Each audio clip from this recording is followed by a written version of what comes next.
I think it goes without any shadow of doubt that he excelled in that regard.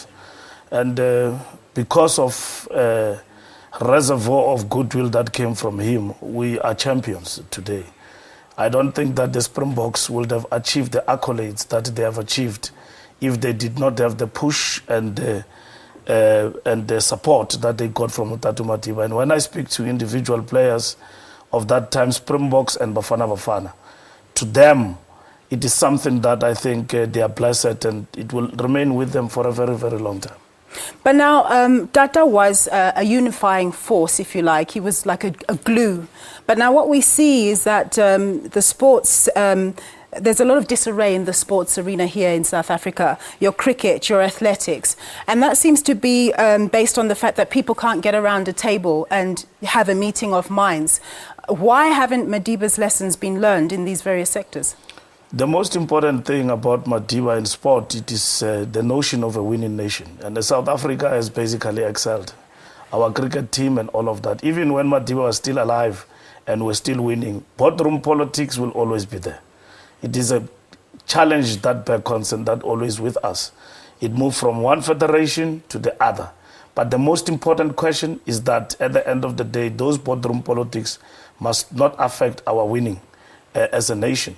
And I think every challenge that they've arisen, from time to time, we've been able to get along and basically attend to all of those things that have arisen in the boardroom politics. Our vision in relation to sports today, in Madiba's name, we've got a national sports plan. And we have basically given meaning to the whole notion of a winning nation, revived, in the true spirit of Madiba, our national teams, to understand what it means to represent the nation. That we abhor mediocrity. Why should we ululate for championship? Because there was a foundation.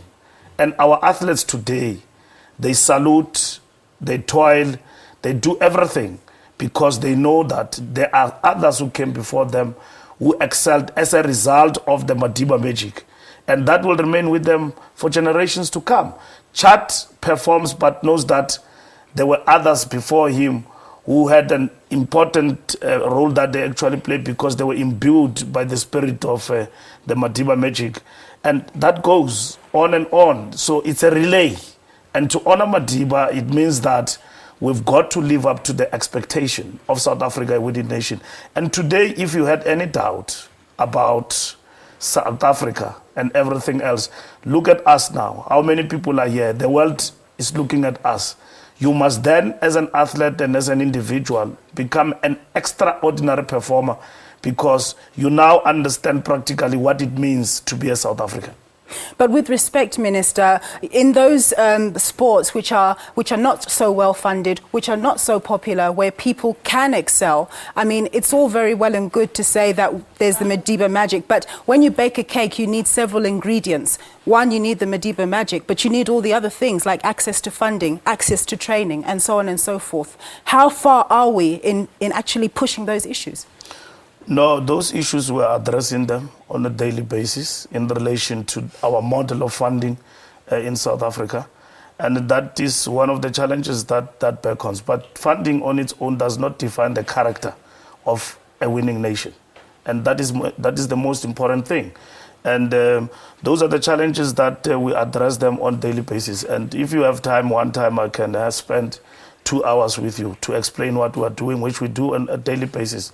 I think at the present moment, what we can give account of ourselves today is the fact that our athletes and sports people are given respect to Tata Madiba for what he has basically achieved. And we're forever indebted to him as sports people and South Africans in general, because we wouldn't be talking just mere less than 10 years of freedom or 5 years or so on. We actually became champions and a nation to reckon with. Indeed. Now, another giant that has passed on is Baby Jake. I wonder whether you're going to be observing any proceedings or ceremonies for him. We had a memorial service yesterday, which was well attended. And the boxers and sporting people across came to bid their farewell to Baby Jake. And tomorrow is a funeral at the Rema Bible Church at the Randburg. And we also expect that it will be well attended. I think Baby Jake was an extraordinary person. And it is people like him, when we celebrate Madiba's life, we remember that we are a winning nation. He was a champion, and he was a proud South African.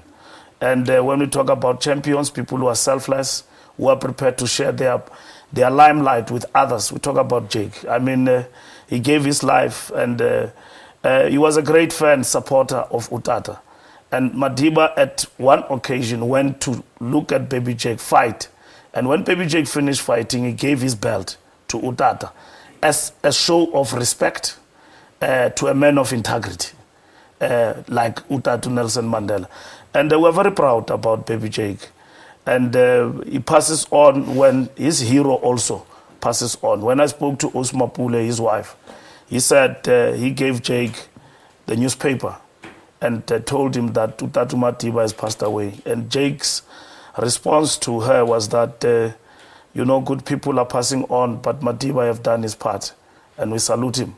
Lest did she know that Baby Jake is going to follow. And I think he was one of what we call outstanding South Africans that we need to celebrate and give honor to in this time of grief of our nation. Minister, on that sober note, thank you so much for joining us. Thank you very much for having us. That was our